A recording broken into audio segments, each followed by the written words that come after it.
Assalamualaikum warahmatullahi wabarakatuh. Namni sagalee tokko audio tokko akkaataa itti viidiyoo godhu dhabe adda asirratti furmaata isaa argachuun isaanii kajeelama.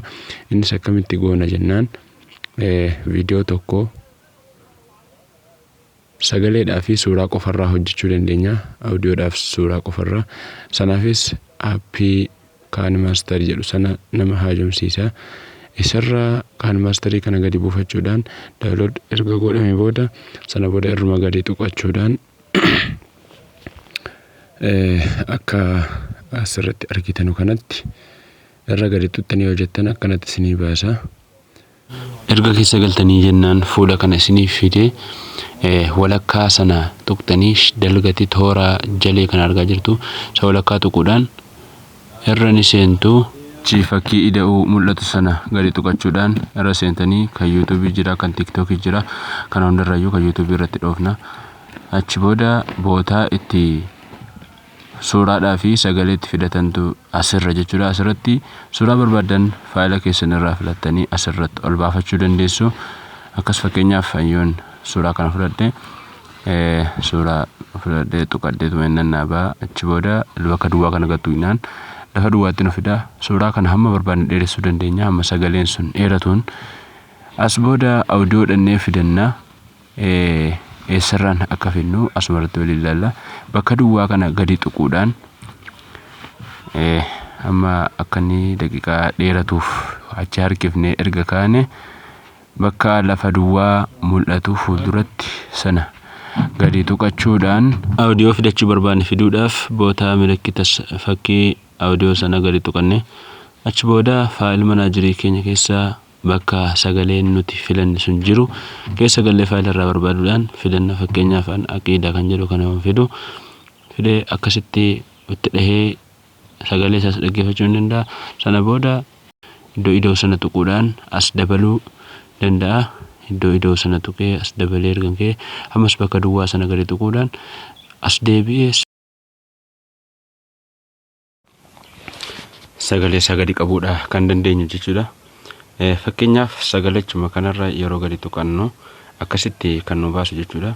Bootaa fakkii audio fakkii sagalee kana sanarra sagalecha sanarra gadi tuquudhaan fakkeenyaaf gadi haa tuqnu kanatti nu baasa. Kunilleen ol ka'uu qaba akka sagaleen sun iyyuuf. Fakkii kana akkas deebisne sana booda waan asirratti mul'atu kana ol itti dheeressine ol guutuu qabna jechuudha. Ammaasitti akkasitti ol fuuna. Sana booda hammas bakka duwwaa sila jennee bakka duwwaa lafa duwwaa kana gadi tuqachuudhaan dudduuba deebina. Sana booda sagaleen kun jalqaba irratti yoo caacataa biraa wayii qabaate akka inni sagalee wacaa ofirraa kaasuudhaaf maal gochuu qabna? Achi bunnee ilaallee bannee dhaggeeffannee waca hamma jiru irratti bootaa sanatti qabannee kaane erga kaane sana booda ol deemsisne jechuudha. Fakkiin maqasii kun asirratti ni mul'atti. Fakkii maqasii sanarraa gadi tuqachuudhaan fakkiin maqasii kun yoo isii kana goone qassurii asar si karaa jalqabaa muruudha jechuudha. Yoo moosii kana goone karaa walakka karaa xumuraa hundarraa gata. Yoo kana goone qixxumatti muree dhiisa. Amma immoo karaa jalqabaa muruu barbaanne waan ta'eedhaaf kanatti goona. Sana booda bakka duwwaa kana dhahannee as deebinee sagalicha audiyocha irra gadi qabnee teenye achi bunnee awwala isaatti qixxeessina jechuudha. Erga qixxeessinee kaane sagaleen kun sagalee ol qabnee irraa murree hamma suuraanii fi sagaleen kun waliin qixxaanne audiyoon kuniif suuraan kun waliin qixxaanne maal gochuun irra jira? Sagalechuma irra gadi tuqannee kaane akkas yeroo akkas bunnu ofiinuun dhaabbata. Sana booda suuraa olii irra gadi tuqanna. Suuracha irra eega gattunne achuma irratti qabne fakkii suuraa irra eega tuqanne fakkii maqasii jirtu kana fakkiitti maqasii sana irratti buune fakkii maqasii kana isiin kun karaa jalqabaa murtii karaa xumuraa kan muru kana filannee isii karaa xumuraa kana irraa murraa jechuudha. Akkasitti wal qixxaateeti kan jiru jechuudha. Ammas bakka duwwaa tuqachuudhaan dudduubatti deebine alana xumurre fakkaata. Sagalee kana garuu jijjiiruudhaaf akka barbaadetti jijjiiruu danda'ama. Sagalechuma irra gadi tuqachuudhaan kunoo fakkeenyaaf muka jirudha su'aat kun hundi isaatu waan sagalee adda addaati. Sagalee qallisuu, furdisuu, sagalee shaanguliitaa gochuu, fokkisiisuus hin jira. Sagalee suuraan kunis akka inni ifee mul'atuudhaaf fakkii kana dhahanne fuulduratti adeemne kunoo erga kaanee kun fakkeenyaaf waan inni godhu ilaaltu as keessaa kanatti yoo filanne kanatti ibsuu danda'a. Akkana gochuu danda'a. Sana booda bakka duwwaa kana dhahachuudhaan duuba deebinee haalana xumurree jirra jechuudha. Kanuma asumarratti kanuma gabaabsine hojjetaa jirra waan ta'eedhaaf kana booda fakkii gubbaatti mul'attu kana isii gadi tuqachuudhaan isii mul'attu kana jechuudha. Isii gadi tuqachuudhaan kara fuulduraatti achi adeemna seef godhachuudhaaf deemna waan ta'eedhaaf wagga achi adeemnu barbaadee nuuf fida. Kana keessatti gaa murteessaan as keessa dubbiin jechuudha. Osoo meegabaayitiin isaa hin guddatin akkamitti audio kana viidiyootti deebisuu dandeenya? Murteessaan kana kuyyoo kanarra jiraatee ol oofuudhaan oluma deemsisanii kara jalee jira. Fakkeenyaaf meegabaayitiin isaa kunoo jalee kanatti ni mul'ata jechuudha.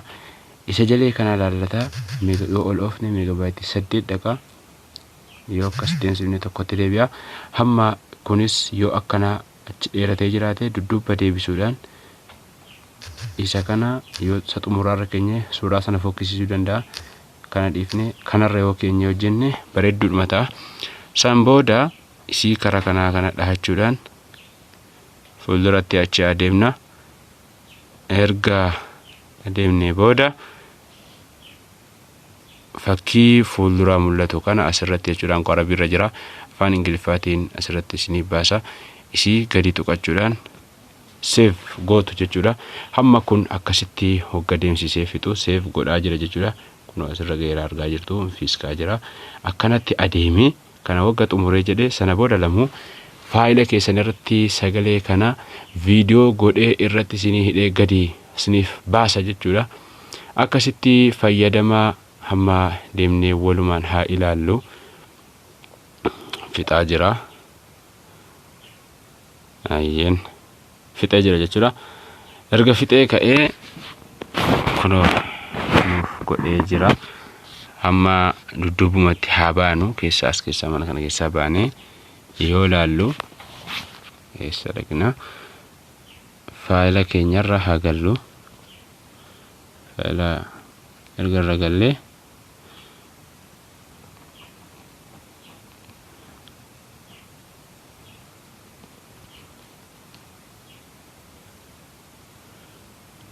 faayila kanarratti nuuf baasa jechuudha. Kunooti hojjetameeti kan jiru jechuudha. Inshallah kun amma kun akkanatti viidiyoo ta'ee jira. Kun akkanatti viidiyoo ta'eeti kan jiru jechuudha.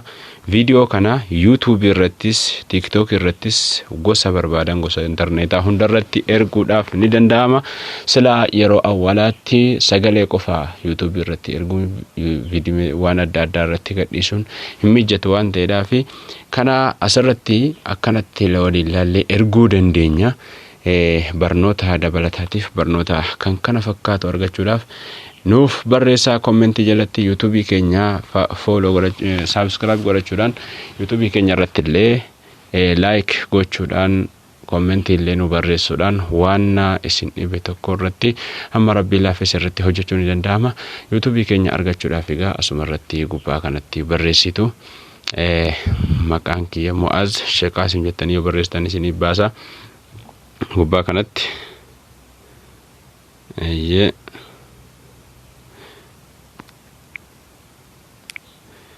afaan Oromootiin Mu'az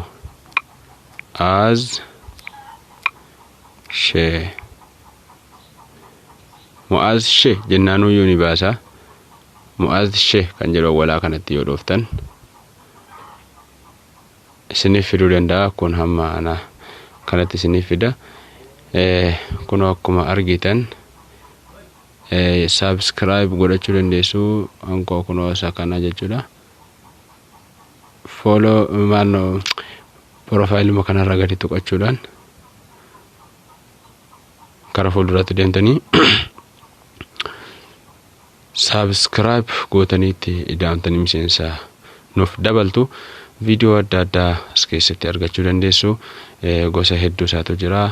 Kanneen gosa barnootaa as keessa galtanii illee waan danuu argachuu dandeessu jechuudha.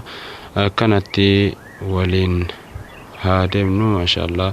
Nagaan tura. Assalaamu alaikum warahmatullahi wabarakatuh.